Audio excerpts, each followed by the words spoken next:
It might be June already, but did you know you're actually still allowed to improve your fantasy baseball team? And there's still some players out there who might do just that. We've got some suggestions for you right after this on the RotoWire Fantasy Baseball podcast, brought to you by So Rare.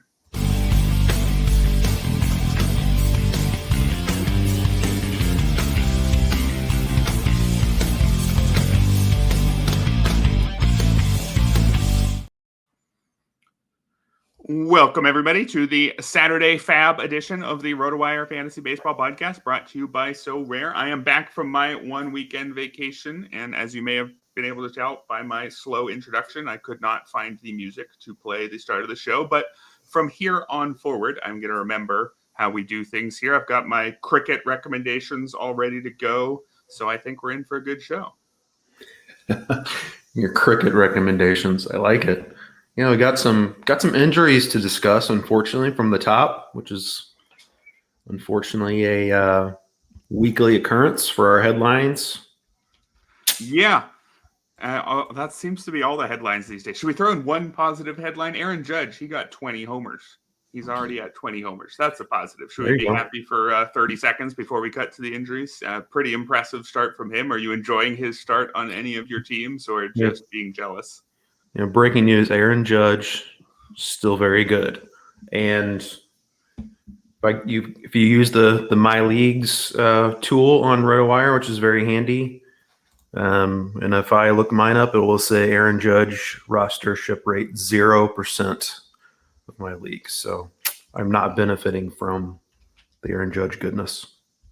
Are you doing any revisionist history and wondering whether or not you should have ignored his injuries and moved him way up the draft board, realizing that, hey, Ronald Acuna, we didn't all predict him to get injured. He did. So maybe we're just bad at that part and let's just draft the fun players. Right.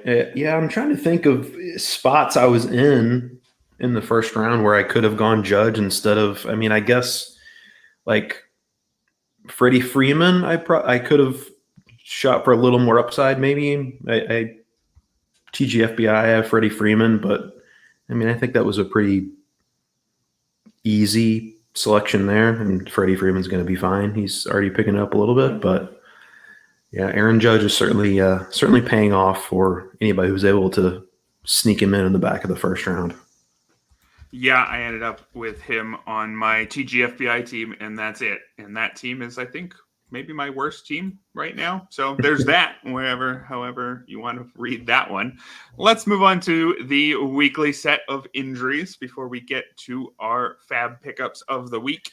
And the most notable one happened just now. Jordan Romano is hitting the injured list with elbow inflammation. An MRI said no structural damage. So I guess that's good. That probably means this isn't, a season-ending type of injury, but Romano's had a tough time with his health this year and hasn't been at his best. So this seems like a related set of facts, and it's possible we don't see him for some time. Or do you think this is just keep him out of limelight for 2 weeks and we'll see where this goes?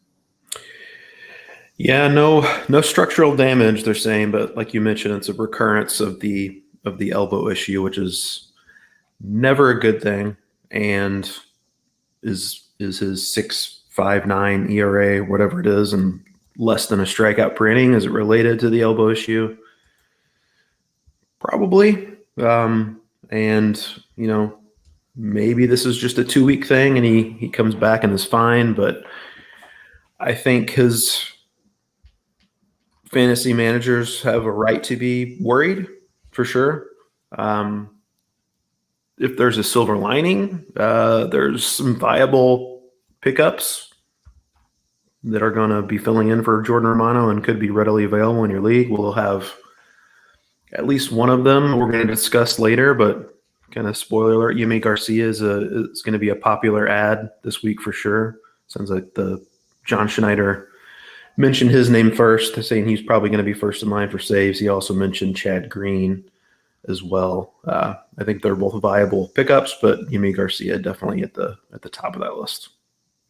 Yeah, will make a lot of sense for anyone who had Romano, and will make sense for some other people, although one of those situations where almost certainly only a temporary closer. I would assume if Romano returns and looks like himself, he's got the job back, so maybe not bidding on more than a few weeks to a month worth of saves with Garcia, but more on him in just a few minutes. We've got some other injuries to get to. In San Diego, there were a pair of injuries to the rotation.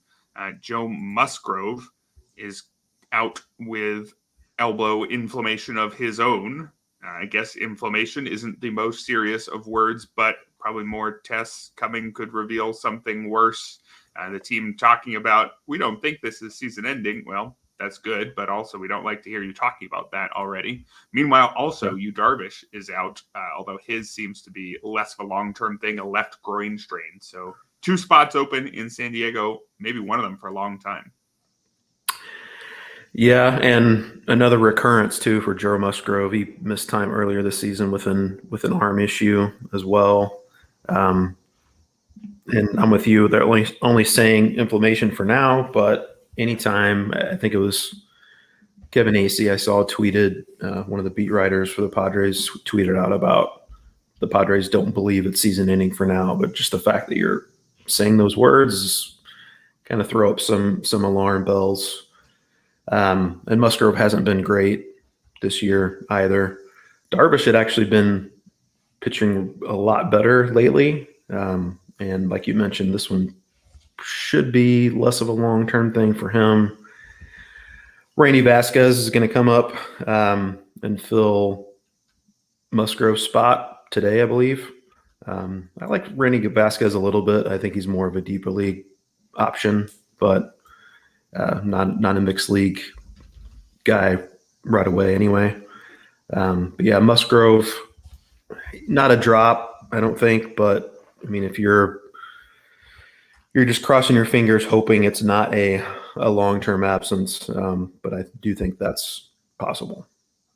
Yeah, Musgrove ended last year on the shelf with shoulder issues. So it's been really quite some time since he's been healthy, although I don't know if those issues were directly related to these ones.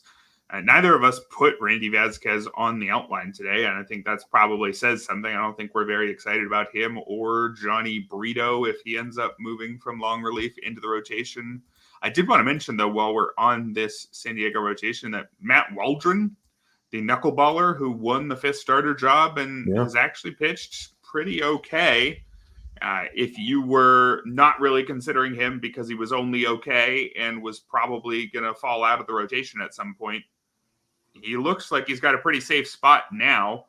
Is Matt Waldron worthy of shallower league consideration? Because I bet he's probably on a deep league roster by now just because he's held a rotation spot for 11 starts at this point. Yeah, Jorge had him as one of the his deep league pickups last week. He's still more of a deep league guy for me. I just have a hard time placing a lot of trust in a kind of non-prospect knuckleballer. Maybe that's a blind spot in my fantasy pundit armor. Yeah. But yeah, he's certainly doing some interesting things. He's kind of an atypical knuckleballer too. He throws his knuckleball a little harder and he throws his fastball in the 90s, which knuckleballers typically don't do. But at the same time, he would have more success if he would just throw all knuckleballs and not worry about the fastball. But those guys you just worry about. There's going to be some days that the knuckleball is not knuckling and they could just have ERA and whip killing outings, which you obviously want to avoid. So still more of a streamer type for me. Yeah, I think I'm mostly with you. Just worth noting that he's been pitching quite well lately. Last 3 starts, 25 strikeouts against 4 walks for Matt Waldron. And if he's got a safer roster spot, I am still with you overall, but I think it's maybe fair to think of him more positively than we did a few weeks ago. But yes, definitely a blind spot. We need more 27-year-old non-prospect knuckleballing rookies. If we get enough of those, then we'll have a good sense of how to judge each one of them individually, and we'll have a whole lot more fun because we will be seeing tons of 27-year-old knuckleballing non-prospect rookies. Yeah, I mean, well, it sounds like we could be evaluating David Fletcher for his Yeah, knuckleball skills, and he's in the early 30s now, maybe. I'm not sure exactly yeah. how How old he old is is. David Fletcher? Been That's a a fun been a very story for interesting anyone. year, a very interesting year for David Fletcher on many fronts for sure. Yes, he has been linked to the same bookie that Ipe Mizuhara was linked with, although I think Yeah. so far nothing suggesting that Fletcher bet on baseball, so maybe we'll be able to see him have some sort of suspension and still remain a professional baseball player and then return to the majors as a knuckleballer in his 30s after being a slap-hitting utility man in his 20s. Would be so much fun if that happened. So I'm hoping for the best for David Fletcher. Give me all the knuckleballers.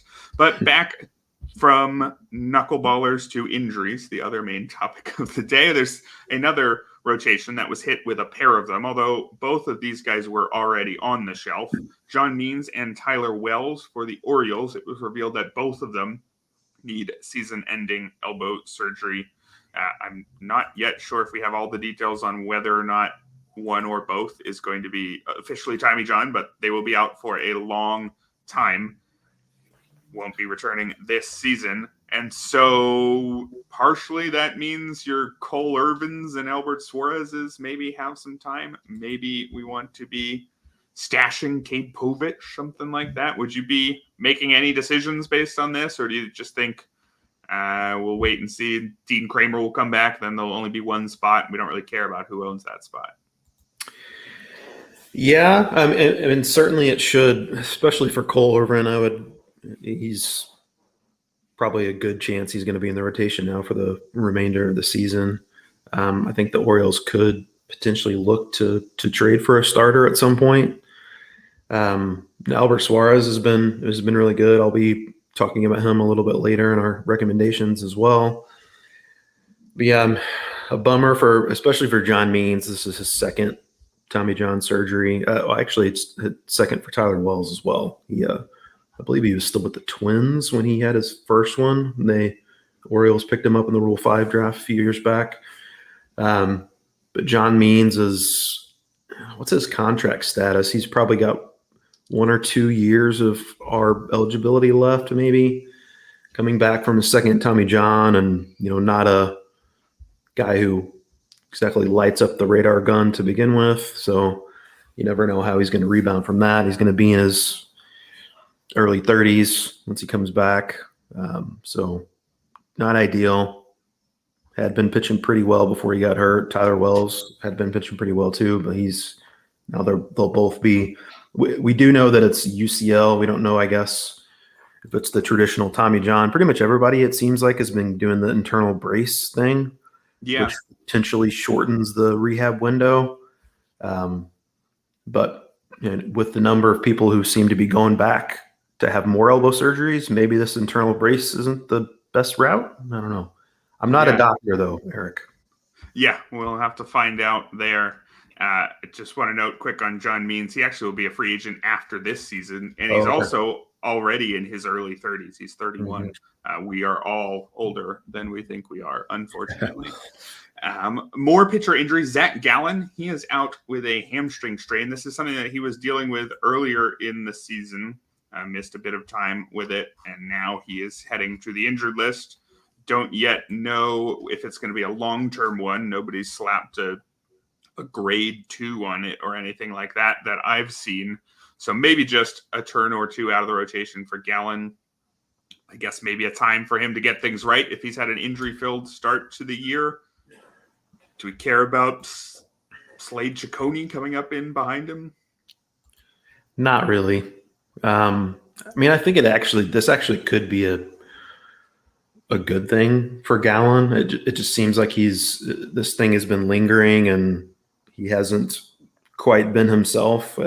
If it is indeed relatively minor, like you said, I don't think they've announced a grade or anything. He has indicated, for what it's worth, that he seems to think it's relatively minor. Hopefully it's a grade 1. He just misses a couple weeks and he's back and can put the hamstring issue behind him. But yeah, that was uncomfortable to watch in that start. Like, he was pitching through it. He was not doing his leg kick like he normally does. because his hamstring was bothering him. It's probably should have come out of that game before he did. Probably should have gone on the IL at least like a week or two ago. But hopefully he can just knock this out and come back at 100% here in a couple weeks. Yeah, hopefully. He was somebody who was considered an injury risk, I think, by some heading into the season because of his workload last year, although I don't know if people who were afraid of that really get to say they were correct if it turns out that he's dealing with hamstring issues. I don't really know if you're right for the wrong reasons. I mean, maybe people were saying he had a high workload, watch his hamstrings, but generally they're saying he had a high workload, watch his elbow. So hopefully the hamstring issues keep his workload down and his elbow stays fine. We will see how this one goes going forward.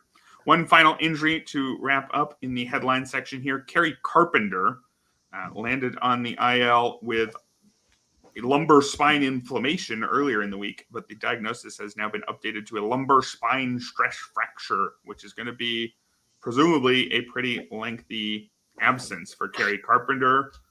Maybe long enough that he's got to be dropped, even if he's an exciting player? Yeah, I'm afraid so. I haven't seen potential timetables, but stress fracture in the back, I know the name is escaping me on who dealt with that.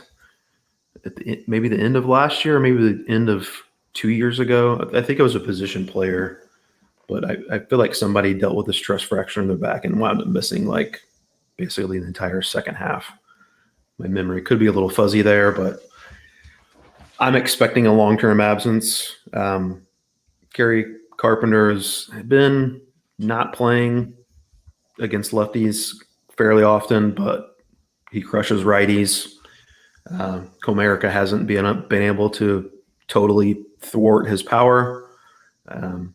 But yeah, I think he's not at a level where you have to wait this out. I think, obviously you have your IL spots open and have the roster space to hang on to him. Feel free to do so. But if you need to clear a spot, I think it's probably okay to go ahead and cut him loose.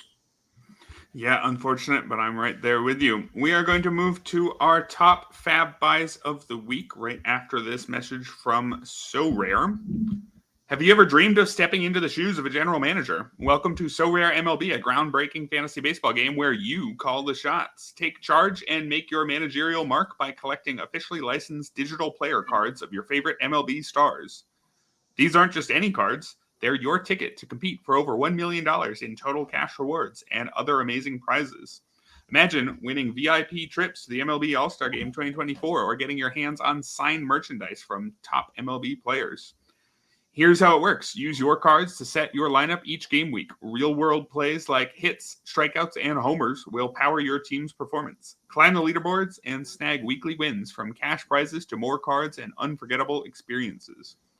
But there's more. Build an iconic collection of your favorite teams and players to unlock gameplay bonuses and exclusive rewards. The rarer the card, the higher your score, and the bigger your edge in competitions. And when you're ready to trade, the So Rare Marketplace offers a vibrant community of managers. Engage in live auctions, make instant buys, or trade cards peer-to-peer. Starting is absolutely free. Draft your first team of common cards today and feel the thrill of competition as you climb the ranks to baseball mastery. What are you waiting for? Join So Rare MLB today. Transform your passion for baseball into a quest for glory and get rewarded for your baseball savvy. Sign up today with a link in the description and get 50% off your first pro cards up to $50. It's your passion rewarded. Welcome back, everybody, to the Saturday waiver edition of the RotoWire Fantasy Baseball Podcast. Erik Halterman and Ryan Boyer here with our top FAAB pickups of the week. Starting, Ryan, who you got as your number one? Yeah, we mentioned Yimi Garcia with the Jordan Romano injury. There's another closer option with Edwin Diaz going down with a shoulder impingement. Reed Garrett off to just a fantastic start. It hasn't gone as well for him lately. Did pick up a save Thursday against the Diamondbacks. He has each of the last two saves with the Mets, albeit 11 days apart. He has, as I mentioned, stumbled a bit lately. gave up a couple home runs last night before hanging on to. He did not get a save in last night's game, so he only recorded 2 outs and came in with a 3-run lead, but hung on to finish out last night's game. His ERA, I think, on the year is up over 3 now, so not great of late, but still has a 35.2% strikeout rate on the season. I think we've mentioned before, he's doing it kind of in an atypical fashion for a breakout reliever, and that he's got kind of the kitchen sink approach. Just throws a bunch of different things. Often with these breakout relievers, you usually see them kind of mastering one just really, really good pitch. But Reed Garrett hasn't exactly done that. He's had a wider repertoire. Still think he's definitely first in line. We'll also mention in the deeper leagues, Adam Ottavino, I think, is worthy of a pickup in that kind of format. But Reed Garrett, I think, is at the top of the heap for Mets saves for the time being. And even though he's struggled a little bit lately, I think he's definitely worth a pickup in most any format. Yeah, he would be my top reliever to get right now. Although given that his saves are only going to be temporary, I don't think I'd go too high on him. Maybe only like a 3 to 4% range. Or do you think that there's the potential for long-term saves, right? Because bids for closers, if you're going to get a year-long closer, we're talking 20% of your budget. So I guess the question is he anywhere close to that, or is he just a good reliever who's going to get you 2 saves and then go back to your bench? Yeah, I mean, I think he's probably going to fall more in that latter bucket. You're going to talk about, we mentioned Yimi Garcia next. I think I would actually put Yimi Garcia ahead of him, just because I think that the Romano injury does have the potential to keep him out a while, and he has not been good. Of course, Edwin Diaz has not been good, but we know he's definitely going to get his job back when he comes back, and it doesn't seem like it's going to be a long-term thing. But Reed Garrett and Yimi Garcia both worth pickups. I wouldn't go crazy with the FAAB bids, though. I think you're probably on the right track, 3 to 4%, maybe a little bit more than that. Yeah, I'm right there with you. I would go there for Garrett and a little bit more on Yimi Garcia, who's my top reliever here. I think because there's at least some chance that Jordan Romano's health issues just kind of linger and he ends up back on the IL, or he ends up not pitching like himself. It seems more the case that he is not at his true talent level because of the injuries to his arm, whereas Edwin Diaz looks more like someone who's just a little rusty coming back from losing a year. I would still think that if I'm projecting their relative bullpens in, August, I would say there's a very high chance Edwin Diaz is closing games in August. And there's still, I would certainly expect Romano to return and be closing games in August, but I'm less certain there. So Yimi Garcia has at least some upside of maybe sticking around the rest of the season. He's got a 32% strikeout rate on the season, which is a career best for him, a 1.23 ERA. That's not going to stick around necessarily, but over the last 6 seasons, it's a 3.39 ERA, backed by a 3.34 Sierra, also a 1.04 whip for Garcia.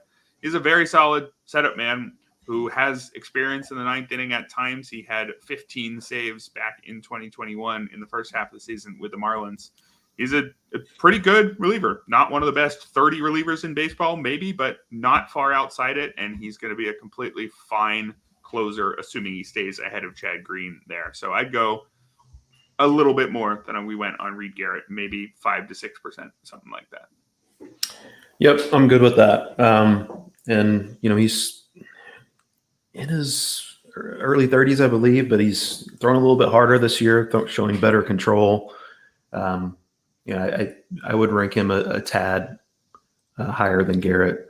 My next guy, we're going to go to the starting pitching ranks. Another Met here, Tylor Megill, went 7 shutout innings. His line out, 3 hits, 9 strikeouts, and 1 walk. Velocity on his 4-seamer is 95.8 so far this season. That's the highest he's shown in his career. Also showing off, I believe it's his second most used pitch. Also throwing a splitter, which he hasn't been throwing a ton, right around like 10%, but on the pitches, the splitters he has thrown, he's got a 63.6% whiff rate with that pitch. It's got like I think the revolutions like 500 RPMs or something like that. Like there's just no spin on that pitch whatsoever. And you look at some of the pitching ninja highlights, you'll see why it's been such an effective pitch for him. So a couple of years ago, we were pretty excited there for a bit with Tylor Megill. He's dealt with some injury issues and hasn't been super effective, frankly, when he has been on the mound. But I do think needs to be back on your radar and is worthy of a pickup. I think it's early enough. He's only, I believe, made 3 starts this year because he came back from injury last week. So I don't think you have to go crazy with your bids yet. Could still get him relatively cheap. Throw 3% on there and maybe reap some rewards long term. Yeah, I think that seems reasonable. Tylor Megill has long been interesting to me because of his good peripherals and the fact that anybody holds down a rotation spot in Citi Field, it's one of the best possible spots to pitch. He just has not had an extended run of good results and good health and good opportunity all at the same time. But if he finally gets that all together, the pieces have been there for Tylor Megill for some time.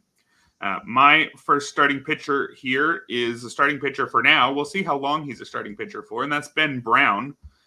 I would expect him to continue bouncing between the rotation and the bullpen for the Cubs. Just reading his game log, it's actually quite fun for Ben Brown. 2 relief appearances, 2 starts, 2 relief appearances, 2 starts, 3 relief appearances, 2 starts. And all but one of those relief appearances went at least 5 outs. So even when he's in the bullpen, he's very much a multi-inning guy. And I kind of expect that pattern to continue, which is why it's a little bit tough recommending him for these shallow leagues, because I don't think you'll be able to still have Ben Brown on your roster necessarily a month from now. But there's at least a chance that he is settling in and just is going to take a starting job the rest of the year. And that's why I'm including him this week, because the last few appearances for Ben Brown were excellent. Really, his last start, 10 strikeouts, 2 walks, 0 hits in 7 innings against Milwaukee. But right before that, it was 6 strikeouts, 2 walks, 1 hit in 4 innings against Atlanta. So he's been on an excellent run. He's a real prospect, not a super high level prospect. He's one of those prospects with good stuff and shaky command where we're not really sure what his ultimate role is. And again, I still don't know what his ultimate role is, but he's pitching well for most of the season.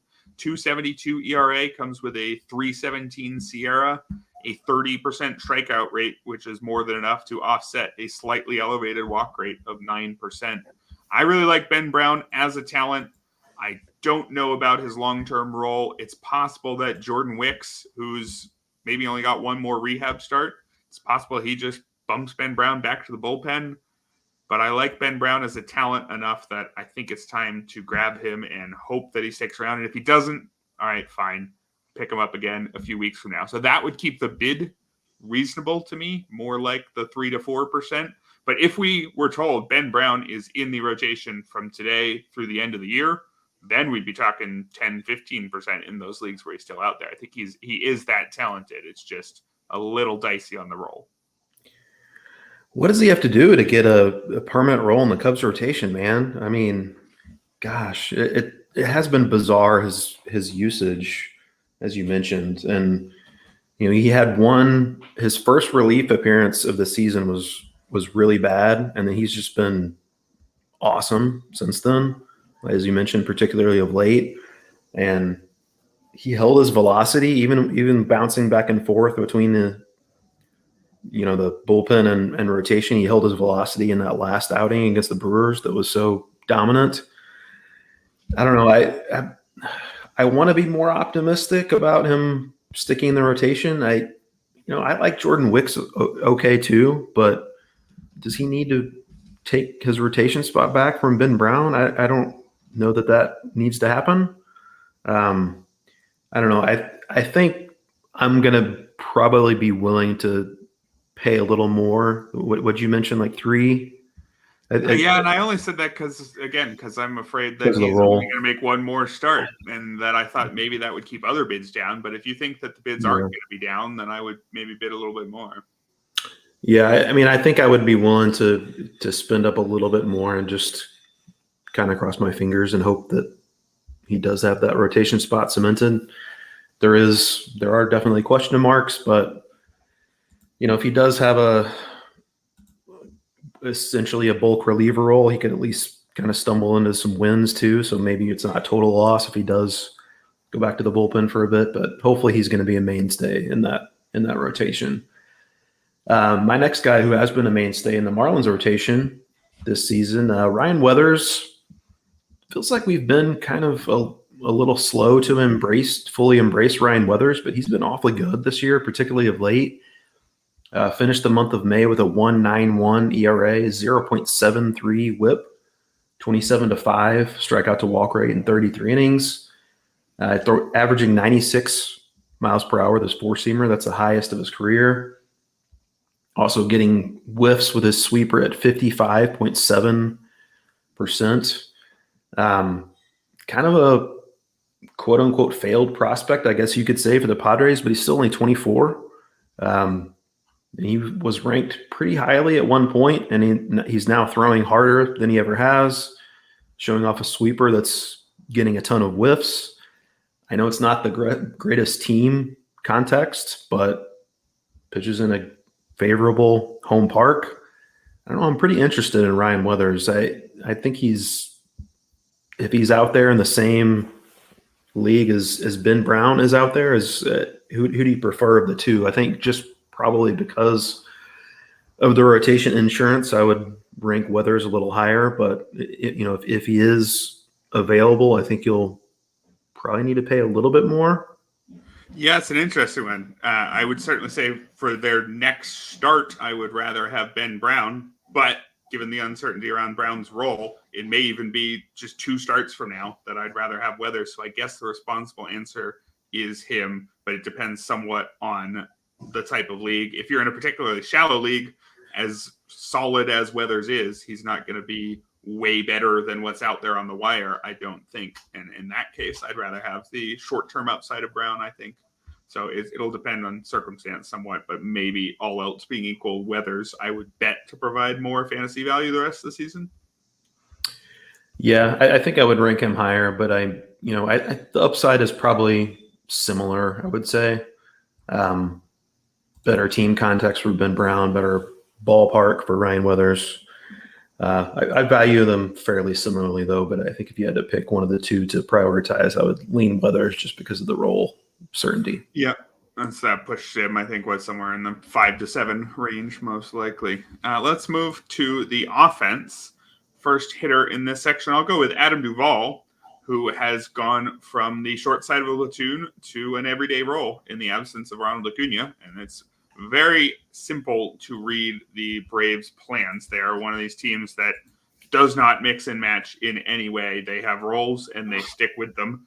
They have basically just starters and backups all around the diamond. If people were wondering why Austin Riley never hit the injured list for that weird stretch, it was because they weren't going to use that spot anyway. Atlanta just doesn't use its bench. It's a very weird team. They have Charlie Culberson sits with the team for an entire month and gets a single plate appearance. They just don't optimize for that in the way that other teams do. But that means that when we have a situation like the Ronald Acuna injury, it's very straightforward. We had one platoon in left with Jared Kelenic taking the large side and Adam Duvall on the small side. Well, now they both have jobs. So that's a slight upgrade for Kelenic, although giving him at-bats against lefties, if he's able to keep them, I don't know how much of an upgrade that would be. But for Duvall, going from the short side of a platoon to an everyday player on a good team in a good park, that's huge, even if Duvall hasn't gotten off to a particularly notable start so far this season. Yeah, I mean, Duvall, we know what he is at this point. He's not going to help your batting average, but when he gets at bats, he hits home runs, and he's not a complete zero in a speed department either. Maybe you could chip in a handful of steals, but you're paying for home runs, and that's what he's gonna give you. He's a pretty safe bet to do that. I wouldn't rule out the Braves eventually acquiring someone else and maybe shifting him back to short side platoon. Agreed, Maybe they could try to get Eddie Rosario back. Maybe they could trade for like a Tommy Pham or something. But I think for now, speedster Jesse Winker.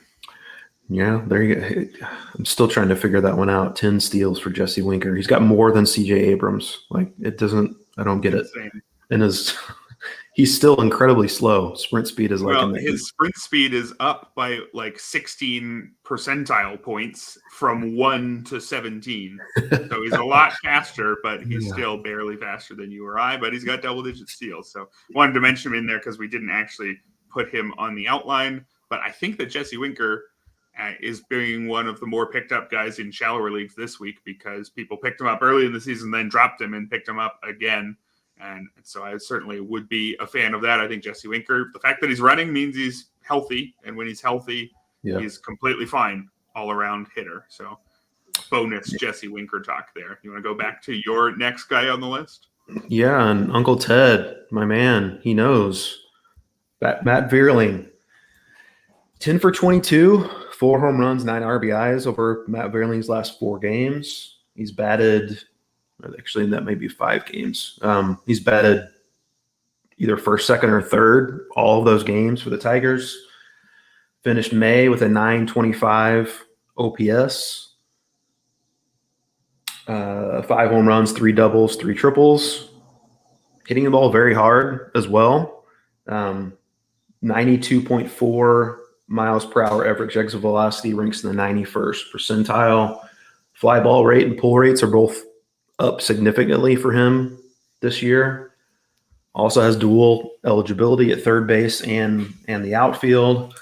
And Vierling he's often shown some interesting skills. I think that's what drew the Tigers to him when they got him in that trade with the Phillies. He's hits the ball hard, runs pretty well. And now as he figured out the right swing path to maximize that, again, he's not playing in the most favorable park, but Comerica is a little less bad, a little less intimidating for right-handed batters than it is lefties. So I think he could still provide some punch in that regard, and he's hitting in a favorable spot in the Tigers lineup.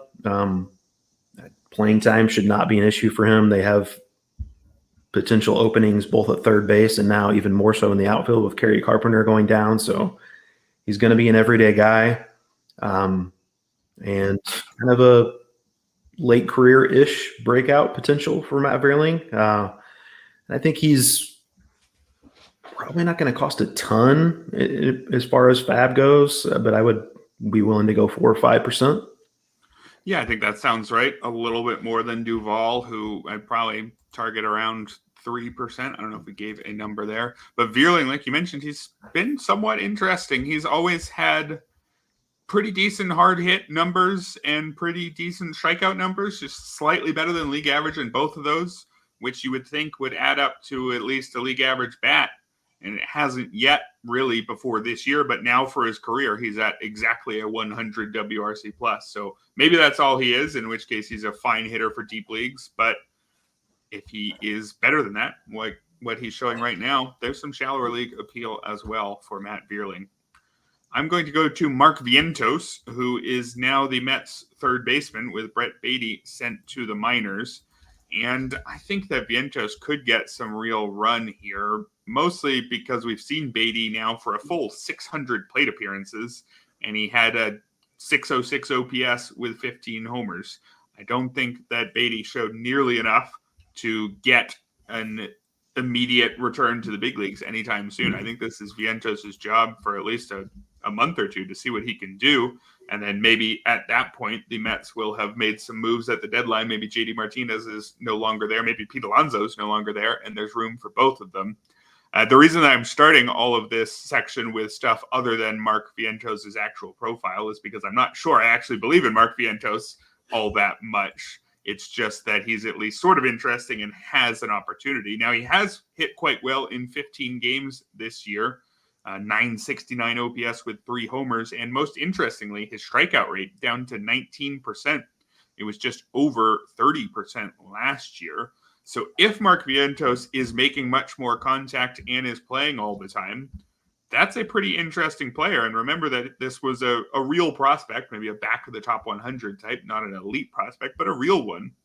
The only other note here, though, is in the minors in 31 games, he was still striking out 29% of the time. So count me skeptical that he has actually changed and has started to make more contact, which is why I would only really go for a 2 to 3% bid in those shallower leagues. I just am pretty skeptical that he's going to be a 12-team fantasy star. But again, opportunities there. Some amount of talent is there. So I think Mark Vientos is worth a look on a decent number of teams right now. Yeah, I mean, I think you're hoping that he is your last waiver wire recommendation. You're hoping he's like an Adam Duvall type that probably is going to wind up striking out quite a bit, but provide a good amount of power. And if he ultimately does provide that, we just recommended Adam Duvall, so he's perfectly solid in your deeper leagues and some shallower leagues too, if you're in a pinch in the outfield or at third base. But yeah, I mentioned Vientos in last week's episode, and since then, obviously, he has even more job assurance. So I think a perfectly solid pickup he is.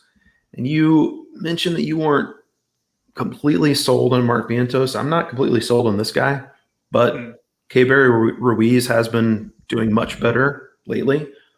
Last 11 games, 343, 368, 514, 1 home run, 3 stolen bases. He's been back up to 5th in the Nationals lineup after moving down after his slow start.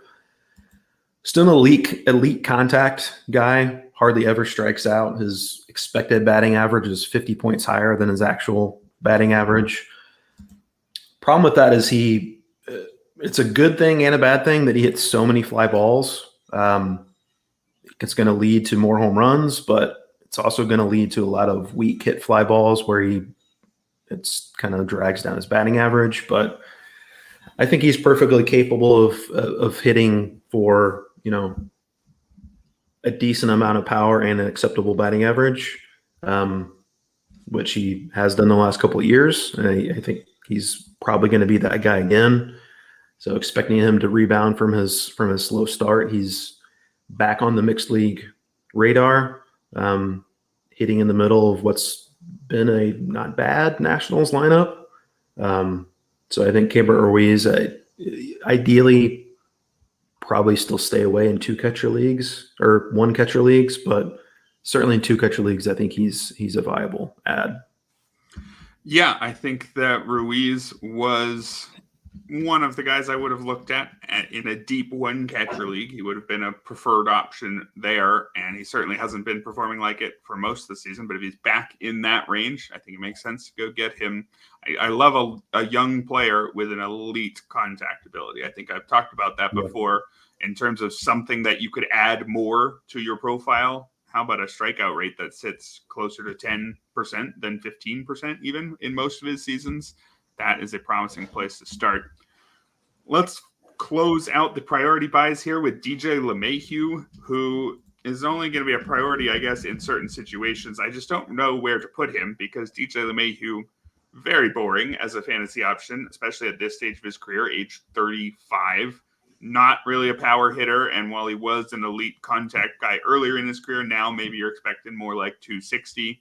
He's just really a compiler, but he's a compiler in a very good offense and one who's eligible at first base, second base, and third base. And he's included this week because he just returned earlier this week from a foot injury, which kept him out for basically the first 2 months of the season.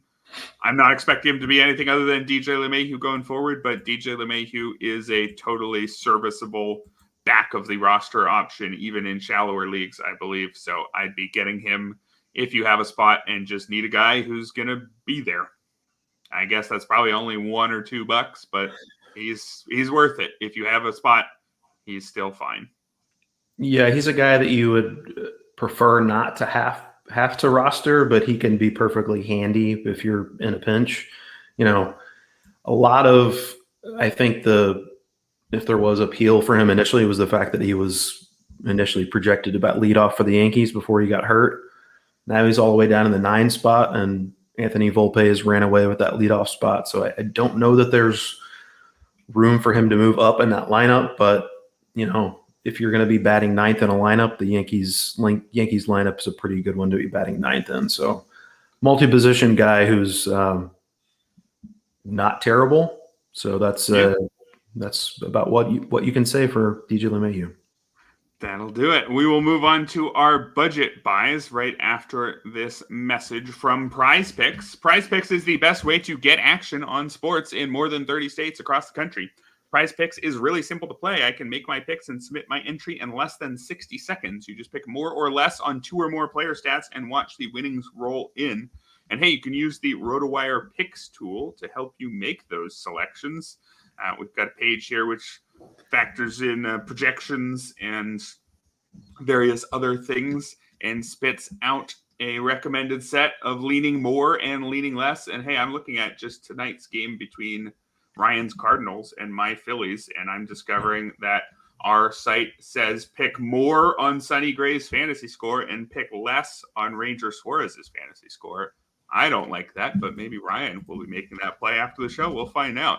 Quick withdrawals, easy gameplay, and an enormous selection of players and stat types are what make Prize Picks the #1 daily fantasy sports app. Download the app today and use code ROTOPOD for a first deposit match up to $100.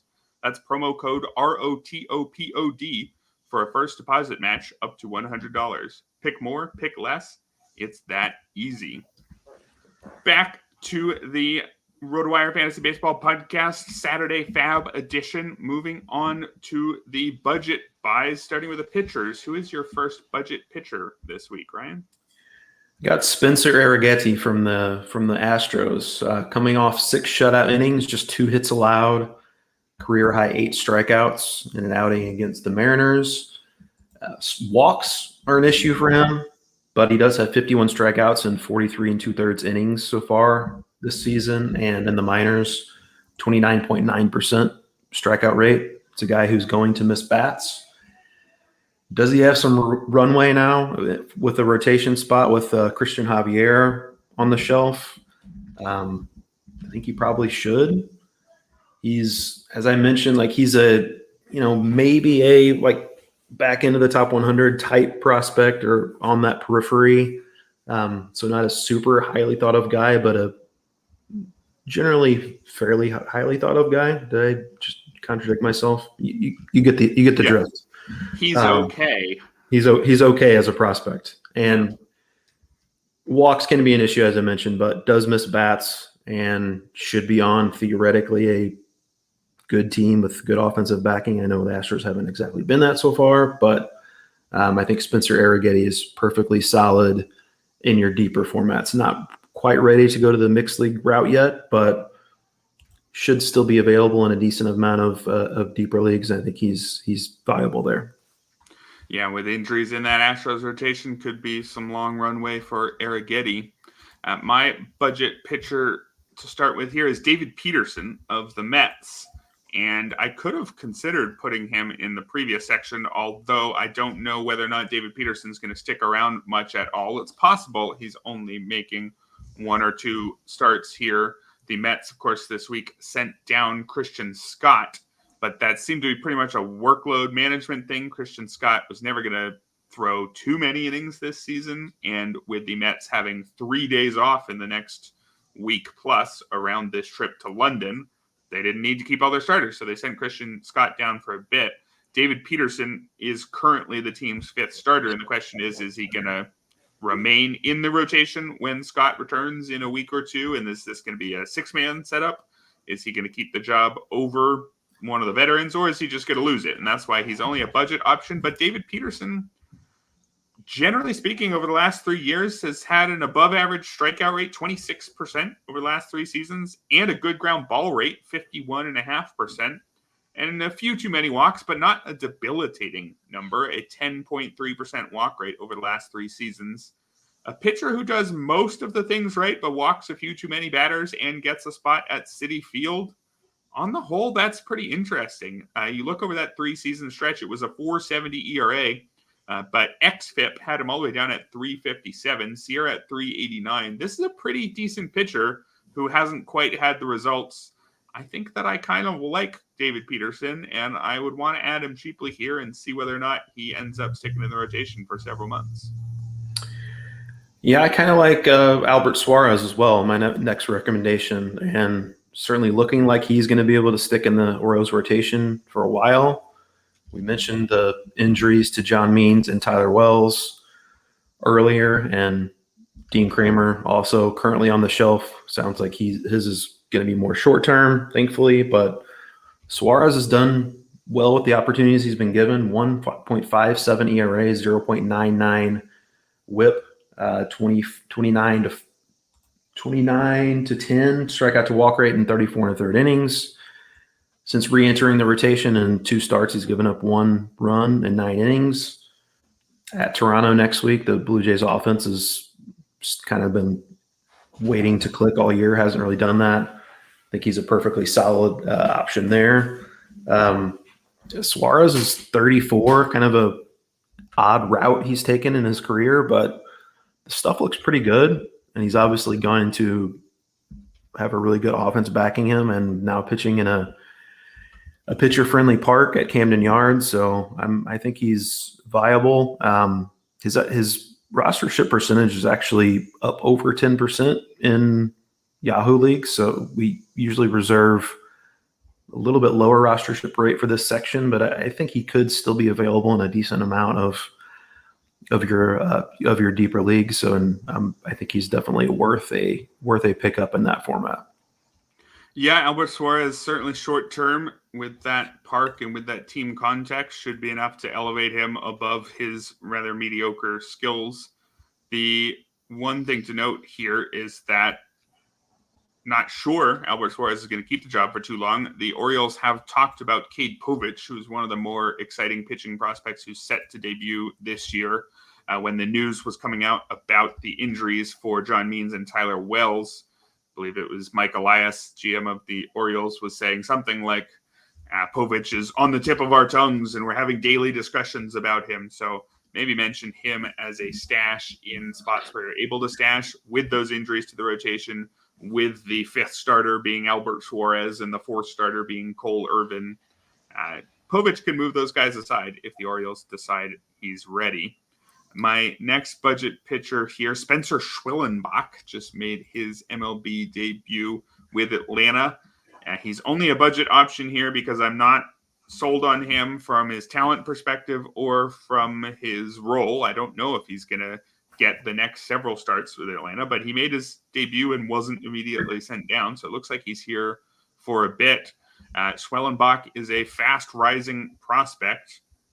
He made 16 starts in 2023 and 8 in the minors last year before he reached the majors here.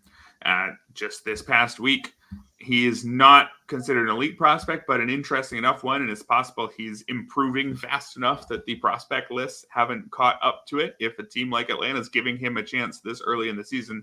The main reason I'm interested in Schwellenbach is because we've been interested in whoever claims this 5th spot in Atlanta. Was it going to be Bryce Elder? Is it going to be AJ Smith-Shawver? Is it going to be Hurston Waldrop? Right now, it's Spencer Schwellenbach. It's a good team context for sure. Again, not convinced that he's going to stick around more than a start or 2, but with a situation like this, as long as there's anything there, and there certainly is, he's an interesting, fast-moving prospect. See if you can get him for cheap and see where it goes. Maybe add him to your bench rather than adding him to your lineup, one of those situations. Yeah, I like Spencer Schwellenbach, and I should note while we're recording, David O'Brien, beat writer for the Braves for The Athletic, tweeted out that Hurston Waldrop has been promoted to AAA Gwinnett, and as part of his tweet, he wrote, "I think we'll see him soon." So maybe another stash. Something to keep in mind there. And Hurston Waldrop is one of the top prospects in baseball as far as pitching goes. So I think he's definitely worth stashing for sure. Sounds like Yeah, we're for gonna. what it's worth, James Anderson's prospect rankings for Atlanta has AJ Smith-Shawver as their number 1. He's currently injured. Hurston Waldrop as their number 2, and Spencer Schwellenbach, who we just talked about, as their number 4. So all very talented pitching prospects who are just arriving right now. There we go. This next guy is definitely not a pitching prospect, but Adam Ottavino could be in line for some save potentially with Edwin Diaz out. Has struggled a little bit lately, but on the year still has a 30-8 strikeout to walk rate and 21 1/3 innings pitched. This is really just a deep league play for saves if you're desperate. I'm not going to pretend it's anything more than that. If the Mets do ultimately prefer to keep Reed Garrett in a kind of fireman escape sticky situations role, maybe they could give Adam Ottavino a few more of those save chances while Diaz is on the shelf. So yes, a half-hearted recommendation, but saves are saves, as they say, Erik. Yeah, got to get your saves, and you might get some with Adam Ottavino. The next reliever here might not get you any saves. Jeremiah Estrada, he does have 1 for the Padres this season. I believe it was when Robert Suarez was unavailable in mid-May. But what Jeremiah Estrada also has is a recent streak of 13 consecutive batters struck out. He ended that streak with an intentional walk, unfortunately, just the other day. But Estrada now has a 0.53 ERA and 0.59 whip in 17 innings, a 46% strikeout rate to go along with a league average 8% walk rate. And Estrada is someone who, if you followed anyone who tweets about stuff in any form, they would have been on Jeremiah Estrada for a few years. He's been one of those Stuff Plus guys, and all the various models have really liked the repertoire for Estrada, but the results haven't been there, and barely even any major league time, because guess what? The control wasn't very good. That's usually how things go with guys like that. But the control's been good enough this year, again, just an 8% walk rate, to allow his stuff to absolutely take off. I don't think Robert Suarez is pitching his way out of the job. That's why Estrada is only a budget option here. But there's going to be a lot of teams where getting an elite setup man, which I'm willing to call Estrada one of those after only 17 innings. Maybe that's a little too fast, but pitchers change quickly. And if this is who Jeremiah Estrada is right now, an elite setup man is going to be better than a bad starting pitcher streamer a lot of weeks. So there's going to be a lot of teams where Jeremiah Estrada is better than the worst pitcher on your roster, even if I wouldn't project him for more than about 2 saves the rest of the way. Yep. I mean, I think you said it all there. He's an elite setup man is going to be a better play in weeks where you want to avoid kind of shoehorning those mediocre 2-start pitchers in to have a better chance of blowing up your ratios. So if he is still out there in deeper leagues, he's definitely should be picked up. And then before we move on to the hitters, there was a couple pitchers mentioned in chat. Cody Poteet and Landon Knack. Any interest in either of those guys? I believe they're both pitching tonight, which might affect how interested we are in them going forward. Not really. Maybe in your deeper league if you're just looking for a short-term streamer, but I don't think that we're I guess Poteet is going to hold down whose rotation spot? Who just got hurt for the Yankees? I'm blanking on the name. He is added in place of Clark Schmidt. Clark Schmidt, yes. For Clark Schmidt. At least 1 month is the got the lat strain. But yeah, Poteet is, not super interesting. I don't think really Knack really is either. They would be more kind of desperation plays in my book. Yeah, also, I think I was incorrect about Knack pitching today. I'm not sure where I got that from, but Cody Poteet is. So maybe if he pitches well, we'll see where that one goes. Let's move on to the budget hitters. I've got David Hamilton is now playing every day shortstop for the Red Sox and has been picking it up a bit recently. He's now up to a 115 WRC plus on the year. hitting .281 with 2 homers and 9 steals in 33 games. Those steals, of course, the most interesting part of his profile, as is the regular playing time. I don't think the bat here is particularly exciting for David Hamilton, and most of the projection systems, or all of them, would agree. They're projecting a WRC plus somewhere between 76 and 92. So a decidedly subpar hitter is what Hamilton's supposed to end up as. He's striking out a little bit too much, not hitting the ball particularly hard. So I would believe that that is the ultimate destination for David Hamilton's WRC plus. But again, regular playing time and some speed, that's good enough. I think he can be on a few more teams here, David Hamilton. Yep. Yeah, it sounds like the Red Sox are kind of backtracking on wanting to say down Rafael as their shortstop. They're going back to preferring him in center field, and that gives a little bit of runway to David Hamilton, who definitely can run. He can't do much else, but he can definitely run. A little blast from the past here. Miguel Andujar might be viable as a pickup in your deeper formats. He has started 6 of 7 since his return from the IL for the Athletics. Batted cleanup 5 times and third once over that span. Gone 9 for 24 with a home run, 8 RBIs, and 1 stolen base in his first 6 games. You know, he's been, aside from that great rookie season with the Yankees so many years ago, been mostly a disappointment. He was pretty good with the Pirates last year, though, in a relatively small sample size, 776 OPS, 4 home runs in 90 plate appearances.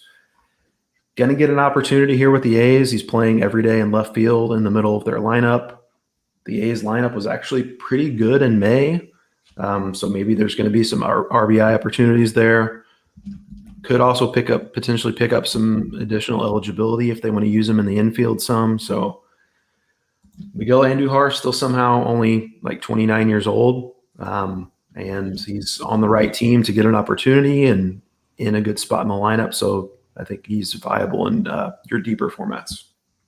Yeah, that's the whole point of the Oakland A's, is to give opportunities to players like Miguel Andujar and give them, 5 months in the starting lineup and seeing, oh, wait, they're actually decent. Maybe this is this year's Brent Rooker. We'll find out. Of course, there's been a whole bunch of players who we've mentioned over this year and last year on teams like the A's as saying, hey, maybe he'll take the opportunity and run with it. But I think Andujar clears the bar. I think it is good process in a lot of leagues to keep churning through those players and hoping they go somewhere.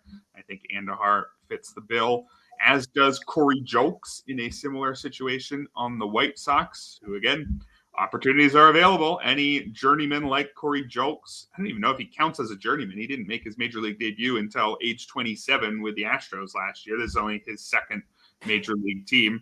But at age 28, with only 105 major league games under his belt, certainly the talent level of a journeyman. But so far this year, he's got an 882 OPS in 12 games, 1 homer, 2 steals, striking out a league average amount of the time, hitting the ball hard a league average amount of the time. The projection systems are actually a mix on him, ranging from the bat down at an 87 WRC plus all the way up to ATC at 120. So the projections don't really know what to do with this guy, but he might be pretty close to a league average hitter is what it looks like on the whole, who is playing every day for the White Sox and often at a key spot in the lineup. In the last 6 games, he's hit leadoff once, he's hit third once, and he's hit cleanup twice. So you get a player who's playing well, making the most of his opportunities. Those opportunities will probably continue to exist. So even if I'm not excited long-term about Corey Julks, he can do a little bit of everything. Non-zero power, non-zero speed, and non-zero contact, and a lot of playing time. That's fine for your deeper leagues. Yeah, and it looks like Pete Crow Armstrong might be getting some more playing time here for the Cubs soon as well. Is he going to be getting regular reps in center field? Craig Counsell kind of stopped short of saying that he's going to be the regular center fielder, but it sounds as though he's probably going to be taking some at-bats at the expense of Michael Busch. Maybe Mike Tauchman. They're going to be playing Cody Bellinger a little more at first base, a little more in right field. Pete Crow Armstrong, his last 7 games at AAA before coming back up, 1248 OPS, 3 home runs, 5 stolen bases. At the major league level, in just 88 plate appearances, he's stolen 7 bases, and that's just with a 274 OBP, which is good and bad. I can tell you that, yes, he's only had a 274 OBP, but he's doing a lot of running when he does get on base. And this is a top prospect with lots of skills, still very young. Looks like his excellent glove in center field is going to be getting him his opportunities. And I do think could be some juice in that bat as well, and definitely some speed. So if he does play regularly, I don't know that he's going to offer much more than speed necessarily, but does have some potential with the bat, and the glove hopefully will keep him in the lineup. So in your deeper formats, he's definitely worth the roll of the dice. Yeah, and I could definitely see the Cubs continuing to sit Michael Busch to keep Crow Armstrong in the lineup. When I was looking at players who were over the skis in terms of outperforming their process stats, Michael Busch was showing up very strong early in the season. So I'm not sure I buy into that early hot streak from him, and would not be surprised if he keeps losing playing time. The final hitter I had on here, Akil Baddoo, I threw on here because Kerry Carpenter missing time. Baddoo is getting a call-up, could get some starts against righties. I don't know if I'm very excited about this. I guess Akil Baddoo is still only age 25 and has got some speed, and I don't know about the rest of his game. So I also wanted to throw out Rob Refsnyder, who was mentioned here in the chat.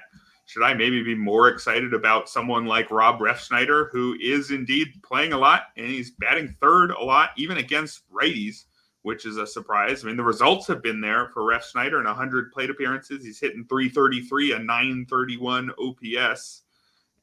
There's a 422 BABIP behind that line. So the performance is going to come crashing down pretty hard for Refsnyder at some point. But I guess here's the question. Would you rather go for a very boring veteran who seems to have that playing time, or do you think there's some upside left with Akil Baddoo that he clears the Rob Refsnyder line? I mean, I would prefer to say neither, honestly, Yeah. But I'd probably lean Baddoo. I think once a lot of his at-bats, Refsnyder have been at DH, and I think Tyler O'Neill is going to get those back once he returns. It looks like it's probably going to be a minimum IL stint for him. So I don't know that we can count Refsnyder to be playing against righties for too much longer. So I think Baddoo probably is a better bet for playing time. All right, then I will keep Baddoo on my outline here. And finally, right before we end the show, I just want to mention a couple players, some stash candidates who were thrown out there in the chat today. Noelvi Marte, he'll be returning from his PED suspension in about 3.5 weeks. I believe it's the 26th of June when he could be activated. And also Jason Dominguez is working his way back from his Tommy John surgery, but there are questions about whether or not he's immediately going to get called up by the Yankees once his rehab's done. If you've got the luxury of being able to stash a hitter, and those guys are both out there, which hitter would you prefer to stash? It's Marte. I distinctly remember when the news of his PED suspension came out. David Bell came out and very emphatically said that once he serves his suspension, he's going to come back and he's going to play for us. So I think you should be able to count on that happening. And we were very excited prior to the PED suspension about what Noelvi Marte did in a relatively short sample last year. So I think he's definitely a better bet for playing time. Jason Dominguez is super interesting, obviously. I'm not sure where he is going to play for the Yankees. I mean, that it could be it'll work itself out type situation. But, you look at their roster right now, and he's coming back from Tommy John. He has looked good on his rehab assignment, but it sounds like they're going to option him, once those 20 days are up, and let him knock off some more rust in the minors for a while. So I would lean Noelvi Marte of those two. All right, that's going to do it for our show today, our first set of June pickups. Hopefully we covered everybody in the entire league, everybody who anyone is considering picking up anywhere. We'll be back next week with another set of pickups, and I'll be back tomorrow with Robert Orr talking about some fancy stats and also the first place Phillies here on the RotoWire Fantasy Baseball Podcast, brought to you by So Rare and Prize Picks.